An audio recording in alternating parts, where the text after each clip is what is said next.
Dr. Asha Kassoon voted Deputy House Speaker. Jumbies disrupt Cemetery Road project. And Indian firm gets GTE contract.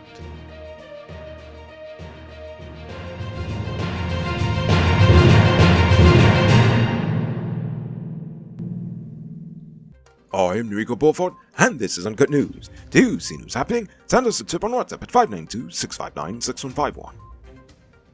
Today in Parliament, the government used its majority to vote for Dr. Asha Kassoon, the leader of the New Movement and representative of the Joinder list in the National Assembly, as the Deputy Speaker of the National Assembly. The Deputy Speaker's post is usually held by a member of the parliamentary opposition and requires a majority vote from among the 65 parliamentarians to secure the top spot.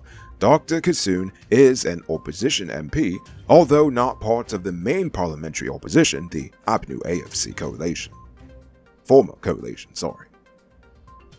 Nandrani Kunja, a PPP candidate from Region 2, has been sworn in as a Member of Parliament, replacing Nigel Darmlaw. Kunja voted for the new Deputy Speaker and was chosen as a new parliamentarian for Region 2 on the geographic list of candidates for the PPP. Now, it's not automatic that she will take up the post of Local Government and Regional Development Minister previously held by Darmlaw. We are still awaiting a decision from the President. Meanwhile, the Vice President said local authorities are investigating the suspected smuggling of gold into Brazil, following a recent Brazilian news report that claimed that Brazilian federal police were searching for a Guyanese gold miner who was allegedly involved in laundering about $16.9 million from illegal gold sales through shell companies in Brazil. Jagdeo said at a press conference today that they had not been officially notified before that all of this gold was even going into Brazil in the first place, saying, quote, "In fact, we found it strange that our gold would go there. We were thinking that Venezuelan gold was coming here, but it doesn't seem so," end quote. An official investigation is ongoing, and if any miner is found culpable, they will face consequences including tough measures, according to the Vice President. On Monday, the United States issued a travel advisory warning to citizens to reconsider traveling to Guyana, just days after Blinken visited Guyana. The advisory cited rampant crime and the nation's lack of resources to suppress it as the reason for concern. The U.S. State Department State's Bureau of Consular Affairs placed the nation in the Level 3 category, just one level away from Do Not Travel warning. Oh my.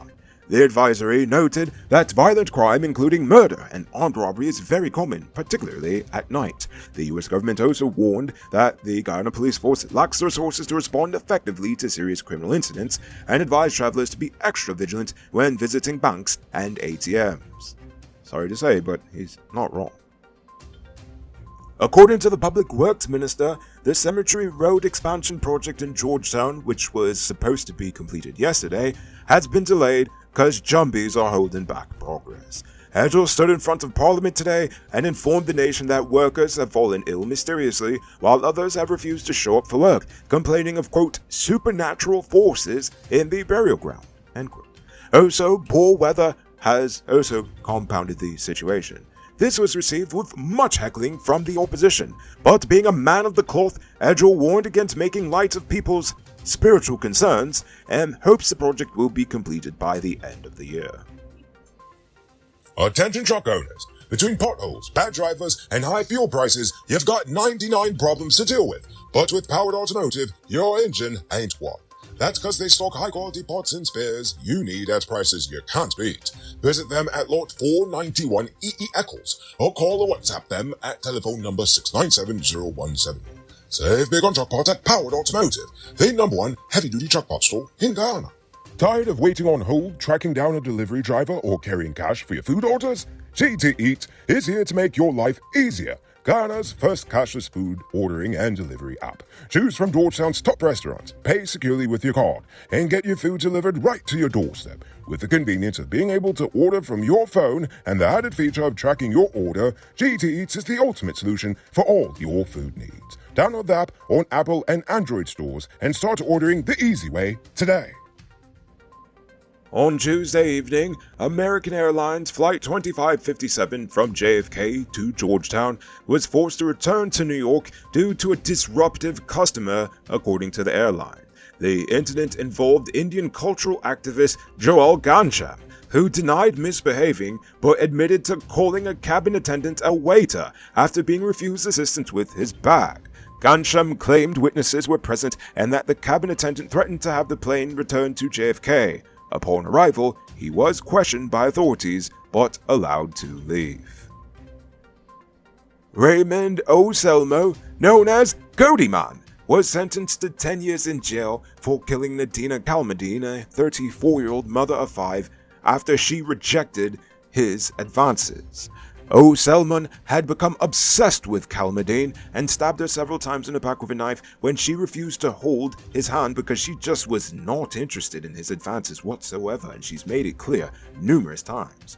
Although initially indicted for murder, he pleaded guilty to manslaughter. The judge sentenced Cody Man to serve 10 years in prison and ordered that he be exposed to rehabilitation programs during his incarceration.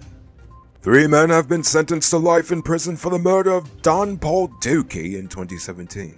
Dookie was killed during a robbery at his home. Chandrapal Prasad, Hirlal Ramdan, and Jageshwar Denai were convicted of the murder in May of this year.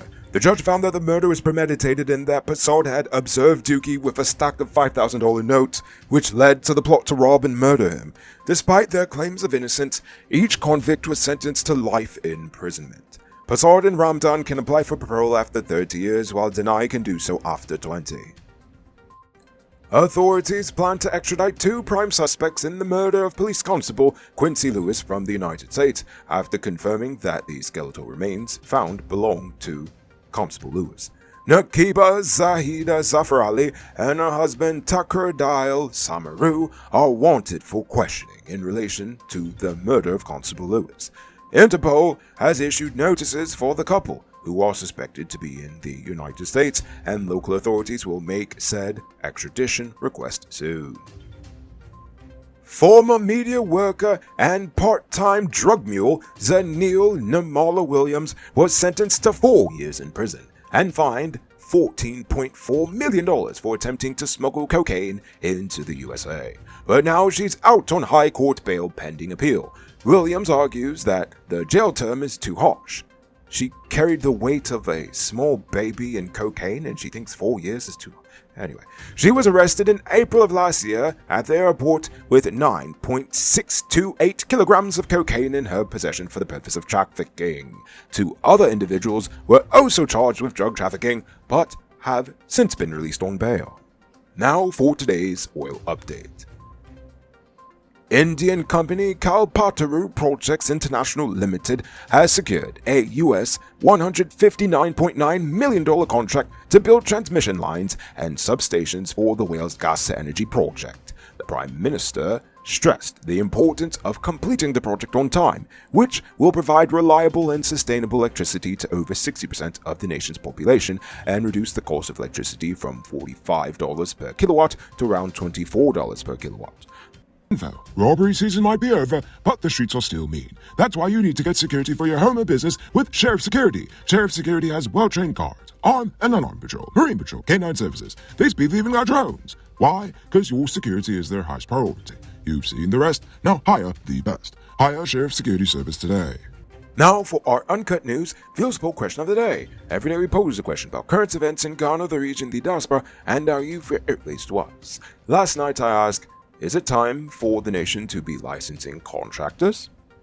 But before we get to that, I'm proud to announce our latest addition to the Noble Army, Richard Singh, who is supporting us at the reporter level, the highest level of monthly support we've received so far. So thank you, Richard Singh. And also a special thank you to David Griffith, Dion Nascimento, Project Zero, and Dimitri V.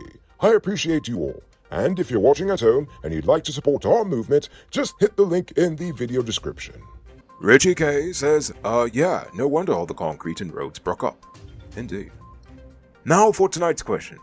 What do you make of the whole Jumpy Cemetery thing? I mean, You think it's real, or is it just all silly? I want to hear from you. So, think about that question. Tell us in the comments below.